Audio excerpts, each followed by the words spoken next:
Eto na! Mars! Ano nang chika natin dyan? Kumapit ka na! Hulog yung boxer shirt ko. Teka nga, hinaangat ka muna.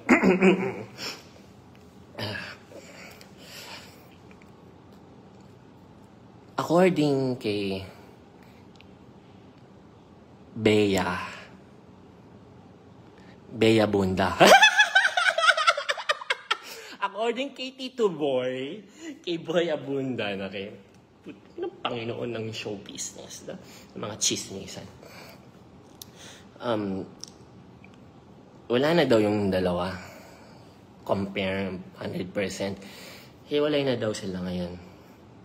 Ngayon, si Dom, tinatry niyang habulin si Bea at maayos pa ang lahat. Pero hindi ko yung gusto. Diba? Gusto ko yung naghiwalay na sila. Pero according nga kay Tito Boy, kay Bea Bunda, hinahabol pa si Bea. Si Bea daw, gusto pa daw maayos ang tanong ng bayan. Pero bago tayo dumating doon, commercial muna. Nangyari, naisoli na daw ni Bea yung engagement ring kay Dom. Eto na, ang tanong ng bayan. Bakit naghiwalay?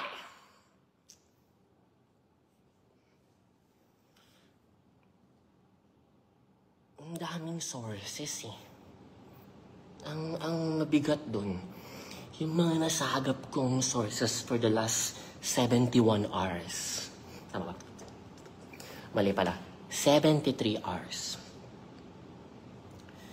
Puros mga celebrities pa, artista yung nag-splok sa akin eh. So ngayon, bilang pinagsabihan nila, kinompile ko ang chika. Eto na nga. Eto pa lang si lalaki. Lalaki na lang tayo, baka malibel eh.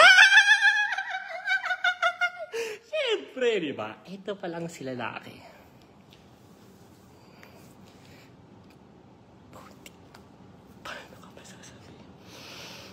Baby, are you okay? You okay there? Okay. I'm KO. Okay, KO, okay. Eto pa lang si lalaki. According sa ating mga sources ng mga kapwa nila artista and celebrities, ha? Grabe pa lang.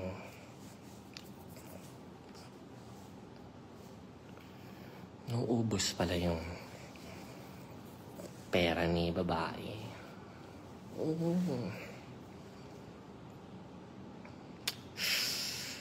Para bang, well, sabi nila, pag true love, gagasusan mo talaga, no? Yan ang sabi. Pero, grabe na daw eh. Lahat na lang daw si babae. Yan ang sabi ng mga artista. Hindi natin alam. Yung dalawa lang talaga nakakaalam yan, ha? Tapos pati daw yung nanay ni babae napapaikot-ikot ni lalaki. Iayos ko yung eyeballs ko para kunyari baka i-psychological camera nyo ko eh. Diba? Eto pa ang tanong nyo. Eh, kung tumagal naman pala sila ng ganun yung setup na gumagastos lagi si babae, sa lahat-lahat, mapatravel, travel dito, travel doon. True love talaga. Kung si babae yung may pera, wala namang mali doon. Gender equality tayo dito. Wala mo nakikitang issue doon. Pero ang tanong, bakit ba talaga biglang naghiwalay kung okay naman lahat? Siyan, may third party daw ba? Wala daw eh. At ang chika pa nga sa akin, ito atin-atin na lang ha. Huwag nyo lang sana masabi sa iba. Baka kasi makalabas pa. Sana kung itong chismis na sasabihin ko next, i-keep mo na lang sa sarili mo. Baka may makarinig pang iba dyan, ha? Kung magkaroon daw sakali man, no, na magkaroon ng third party ang relasyong to, hindi daw babae yung magiging third party. Daw, ha? ang magiging third party daw kung sakali ni lalaki ay lalaki din na chismis lang sa akin, ha? Huwag niyo na lang sana ipakalat sa iba. Lalaki din daw kung sakali man. Ito malupit dyan. Nagpunta na nga sila ng Europe eh. Bakit ka mo? Doon yata nila gusto magpakasal. Supposedly. Well, dami naman pera si babae. Why not? Punta rin Japan, tingin-tingin saan pwede ikasal. Hindi totoo yung ikakasal sa Pilipinas na bigla daw kinansel. Wala pang naayos na kasal. Nag-check pa lang sila ng places. Okay, mga bida-bida.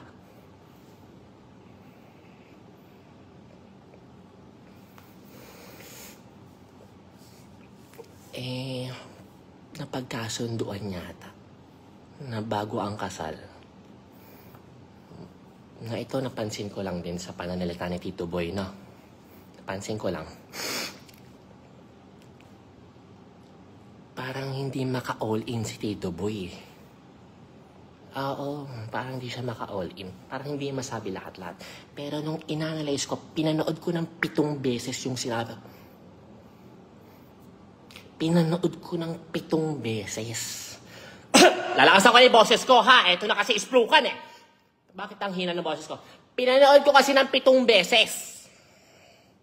Yung video ni Tito Boy. And upon analyzing sa 7 times na yon, and upon hearing a lot of intel, chika, and chismis from a lot of actresses, actors, and celebrities in the Philippines, ito yung naging conclusion ko. Based pa lang sa pananalan ni Tito Boy, may problema talaga sa prenup. Di lang niya marekta eh. Pinoprotektahan niya siyempre si lalaki dahil kaibigan nga niya since nung bata pa nung nagbabadminton pa daw siya. Tagal na daw yung kaibigan. Pero hindi niya madirekta eh. Ang gusto niyang sabihin, nung pinaikot-ikot yung mga salita niya, ito na ang gusto niyang sabihin. Okay naman yung nung una, okay naman yung prenup eh. Si lalaki pa nga daw ang pumunta. Sorry, ulitin ko sinabi. Si lalaki pa nga daw ang nag-approach sa nanay ni babae na willing daw siyang pumirma ng prenuptial agreement.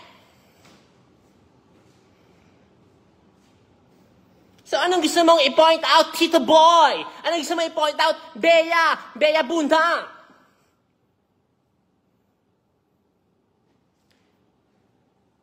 Na biglang nagbago yung ihip ng hangin. Na biglang nung magpipirmahan na ng prenup, ayaw nang pumirma ni lalaki. At bakit? Yan ang hindi ko alam. What if Mars? What if yung pag-approach ni lalaki sa nanay ni babae na willing daw siya noon pa na pumirma ng prenup ay play lang pala? What if no, bilang isang marites, what if ito pala isang parte ng malaking master plan?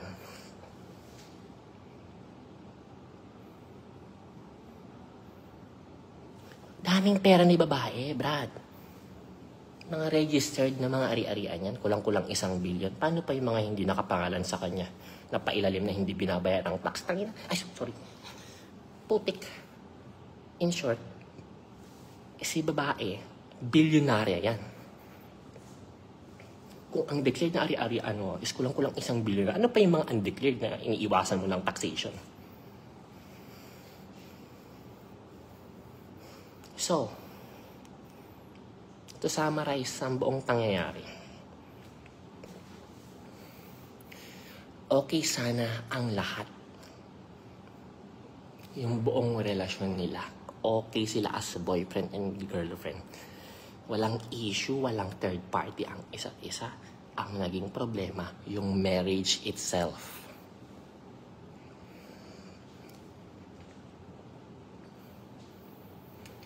Ang naging problema, yung kasal. Kaya ang sabi ngayon ni Tito Boy,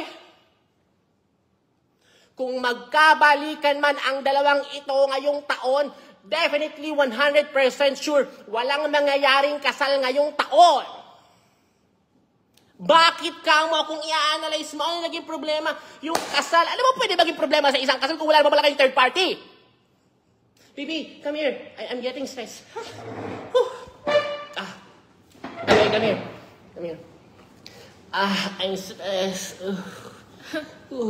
Stress? Yeah, my head got, my God, guys, English to. My head got hot.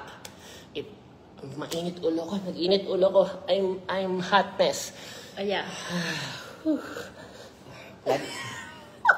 I love you. I love you. Okay. Thank you, commercial. Ito na, ano bang pwede maging problema sa isang kasal? Kung okay naman pala yung relasyon ninyo, ano pa nga ba? Yung prenup! Alam niyo sino may kasalanan ng lahat ng ito? Ha?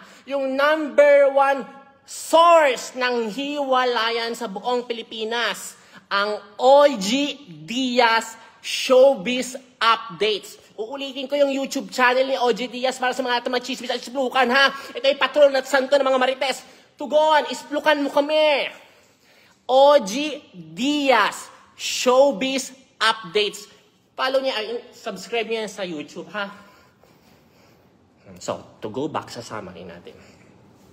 Kung walang proposal na nangyari, walang pag-uusapang kasal at wala sanang hiwalayan. Pero what if yung engagement, yung pagluhod, nilalaki?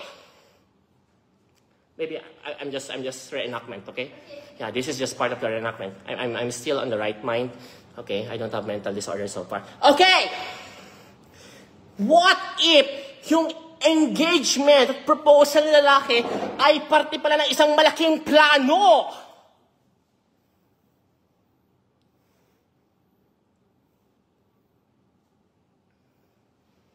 Para kunin ang kalahati ng yaman ni babae. Ayan ang hindi natin sure. At silang dalawa lang makakasagot niya na tayo mga marites ay puro espekulasyon lamang. Sa ulo ng mga nagbabagang chismis, ito po ang inyong lingkod, si Sian Gasa. Baby. Come here. Say goodbye. Goodbye. Come here. No. One sit. Oh. Say bye-bye. Thank you for watching. Kain na kami. Kanina pa kami gutom at mag-grocery kami. Bye-bye, guys. Ito po ang inyong lingkod, Sian Gasa, ang inyong pambansang marites ng Pilipinas. Love you.